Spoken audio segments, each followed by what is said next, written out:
सूरज बड़े हरे हरे पेड़ों के ऊपर से झांका। उबासी जंगल जाग रहा था। पत्तों पर छोटी छोटी ओस की बूंदें चमक रही थीं, एकदम छोटे छोटे हीरों जैसी। Chirp chirp. S3. Twit twit. कितनी प्यारी आवाज है ना। हवा एकदम ताजी थी और ठंडी भी। गीली मिट्टी और फूलों की खुशबू आ रही थी। एकदम नया दिन आ गया था। हुर्रे, ध्यान से सुनो। बंदर डालियों पर ऊंचे किटर पिटर कर रहे थे। ईक ईक ऊ ऊ। वो अपने दिन का प्लान बना रहे थे, शायद कुछ केले ढूंढने का। यम।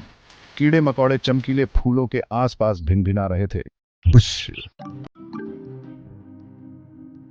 ये आ गया गजेंद्र। वो एक बड़ा भारी भरकम हाथी है और सुपर खुश मिजाज। हमेशा मुस्कुराता रहता है वो। उसे जंगल की सुबह बहुत पसंद थी, खासकर जब उसका पेट गुड़गुड़ाता था। Good good. खाने का टाइम हो गया। गजेंद्र पेड़ों के बीच से धम्म धम्म करके चल रहा था। उसके बड़े बड़े पैर धम्म धम्म कर रहे थे। वो चुपके से नहीं आ रहा था, ये तो पक्का है। सबको पता चल जाता था कि गजेंद्र आ रहा है। अपना प्यारा गजेंद्र। गजेंद्र को आज सुबह बहुत बहुत भूख लगी थी। उसका पेट एकदम खाली गुफा जैसा लग रहा था। गूंज गूंज। उसने अपनी लंबी सूंड से हवा को सूंघा। Sniff sniff. कौन सी यमी खुशबू है। आह। उसे एक बहुत ही टेस्टी दिखने वाला पेट दिखा। उसकी छाल आज कुछ ज्यादा ही क्रंची लग रही थी। परफेक्ट। अचानक झाड़ियों के ऊपर से एक लंबी गर्दन दिखाई दी। एक बहुत बहुत लंबी गर्दन। वो था लंबू, जिराफ। वो सुपर लंबा था और सुपर क्यूरियस भी। हमेशा अपनी नाक हर चीज में घुसाता था, या फिर अपना सिर। उसने अपने दोस्त गजेंद्र को पेड़ के पास देखा। हम गजेंद्र क्या कर रहा है? लंबू सोचने लगा। उसने जाकर हेलो बोलने का सोचा। उसे हेलो बोलना अच्छा लगता था। लंबू गजेंद्र की तरफ चलने लगा। उसके लंबे लंबे पैर एक मजेदार अदा से चल रहे थे। Step step step. वो इतना लंबा था कि उसे सब कुछ दिखाई देता था, जैसे चलता फिरता वॉच टावर हो।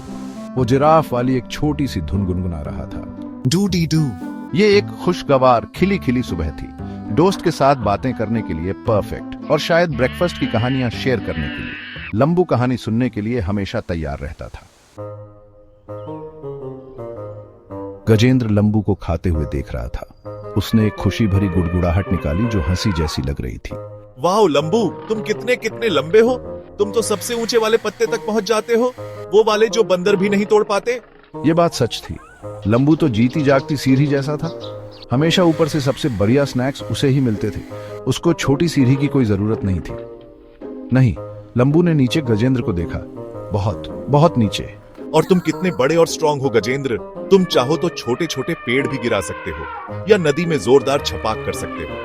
ये भी बिल्कुल सच था। गजेंद्र एक प्यारे फ्रेंडली बुलडोजर जैसा था। गजेंद्र से कोई पंगा नहीं लेता था। हाँ, अगर उन्हें उसकी सूंड से पानी की मजेदार फुहार चाहिए हो तो अलग बात है, जो असल में काफी मजेदार होता था। अरे, मुझे अभी एक आइडिया आया। गजेंद्र खुशी से चिंगाड़ा। उसकी आंखें बड़ी बड़ी हो गई थीं। एक बड़ा सा थॉट। तुम सुपर लंबे हो लंबू, और मैं हाँ तो सुपर भारी और स्ट्रांग हूँ। उसने थोड़ा सा सीना फुलाया। हम बिल्कुल अलग हैं, पर ये तो अच्छी बात है ना? गजेंद्र के लिए ये एक लाइट बल्ब मोमेंट था। डिंग, एक आइडिया बन रहा था। एक बड़ा फ्रेंडली आइडिया। लंबू ने अपना सिर टेढ़ा किया, ध्यान से सुनते हुए। उसके लंबे कान हिले। तुम सही कह रहे हो गजेंद्र। मैं सारी ऊंची चीजों तक पहुंच सकता हूँ, जैसे पेड़ों के सबसे ऊपर लगे रसीले फल। उसने दिखाने के लिए अपनी गर्दन और लंबी की। और तुम घने जंगल में रास्ते साफ कर सकते हो, या कीचड़ में फंसे छोटे जानवरों की हेल्प कर सकते हो। वो दो पजल पीसेस की तरह थे, अलग अलग शेप के, पर एक साथ जुड़ जाते थे। हमें एक टीम बनानी चाहिए। गजेंद्र खुशी से बोला, थोड़ा उछलते हुए, जो एक हाथी के लिए काफी बड़ा बाउंस था।